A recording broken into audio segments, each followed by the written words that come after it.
Oi, pessoal, tudo bom? Iremos iniciar a nossa aula de ciência.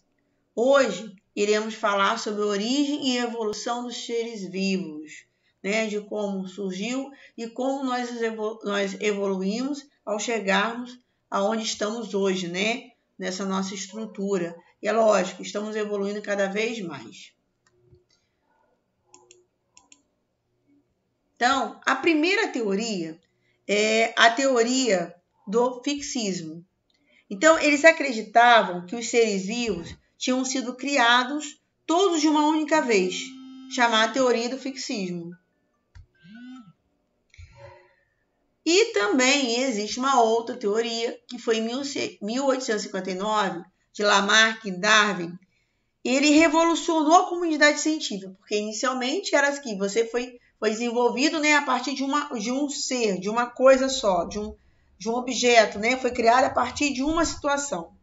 Aí Lamarck e Darwin revolucionou a comunidade científica com a divulgação das ideias sobre a evolução das espécies pela seleção natural, ou seja, o meio ele vai exercer uma pressão seletiva sobre os indivíduos. O que eu quero dizer com isso? Se eu tiver um ambiente muito frio e os seres vivos que não tiver condições em ficar naquele ambiente, eles acabam indo a falecer e ficando os animais que têm condições de se adaptar a este meio, como você tem um ambiente também muito quente. Então, Lamarck e Darwin, ele começou a divulgar a evolução da espécie através da seleção. E essa seleção era feita onde? A seleção era feita pelo meio, pelo ambiente onde cada animal vivia.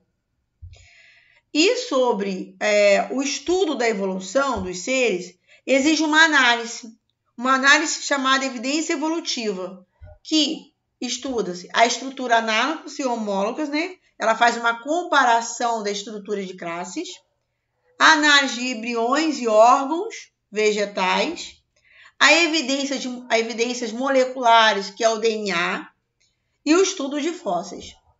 A partir desse estudo de fósseis, que foi onde você conseguia ver o vestígio de um ser vivo, como ele habitou o nosso planeta em tempos remotos, e como que você conseguiu observar isso? A partir de parte de um corpo, ou pegada, ou uma impressão corporal.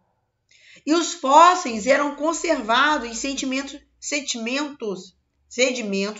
minerais, principalmente na sílica, no processo de fossilização ou na matéria orgânica, composto mineral. Quem faz esse estudo, quem desenvolveu esse estudo, são os arqueólogos que tinham essa preocupação, são profissionais arqueólogos e paleontólogos. Os arqueólogos estudavam os meios, estudavam o ambiente, a cultura, o modo de vida. E o paleontólogo, ele fazia o estudo das espécies, dos animais, tanto vegetais como minerais e como animais, tanto terrestres, marinhos e aéreos, E o estudo dos fósseis permitiu deduzir o tamanho e a forma dos organismos, o que deixaram e possibilitaram a reconstrução da imagem, possivelmente parecida com os animais. E esse estudo, essa coleta do estudo dos fósseis, proporcionou a evidência sobre a diversidade, o grupo de seres vivos, a quantidade de seres vivos que foi constituído, e foi desenvolvido no tempo geológico. E também permitia sustentar essa concepção evolutiva que Lamarck e Darwin afirmaram. Agora nós vamos falar outra teoria também, a teoria de Oppenheim e Alden. Eles falavam o seguinte: os seres vivos eles surgiram como uma consequência da evolução química. Segundo essa teoria, os desgastes elétricos, raios ultravioletas, os gases presentes na atmosfera, como o metano, amônio, o hidrogênio e o vapor d'água, formam moléculas. E a teoria de Miller e Urey, ele desenvolveu um experimento onde mostrava isso, ele conseguiu construir uma condição no sistema, uma simulação, né, das condições da Terra, através dos gases de metano, amônio e hidrogênio e vapor d'água, e aí eles obtiveram os aminoácidos e outras substâncias orgânicas, e esses dados vieram apoiar as ideias da evolução química. E esse experimento mostrou de 13 a 20 aminoácidos necessários à vida de hoje para ser formado espontaneamente, tá? Com essa teoria. Tem também a teoria da baspermia, né? Que propõe que a vida da Terra originou-se a partir de substâncias precursoras de outros seres vivos, outros locais, dos cosmos, trazidos pelos meteoros. Então, acreditava que os meteoros, ao cair na Terra, ele trazia outros micro-organismos, e esses micro-organismos, esses seres, eles evoluíam com o decorrer do tempo. E os primeiros seres vivos, né, seriam o quê? Os unicelulares, os procariotas. E 2,5 bilhões de anos surgiram as primeiras células eucarióticas. Seriam as organelas citoplasmáticas, as mitocôndrias, os plastos, que formavam as bactérias. E isso acabou constituindo um processo de endossimbiose, né?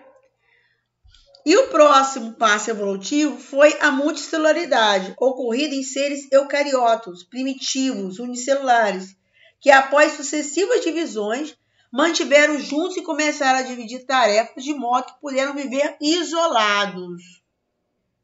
Então, as plantas, elas evoluíram das algas verdes, são unicelulares. As plantas, como elas vieram das algas, né?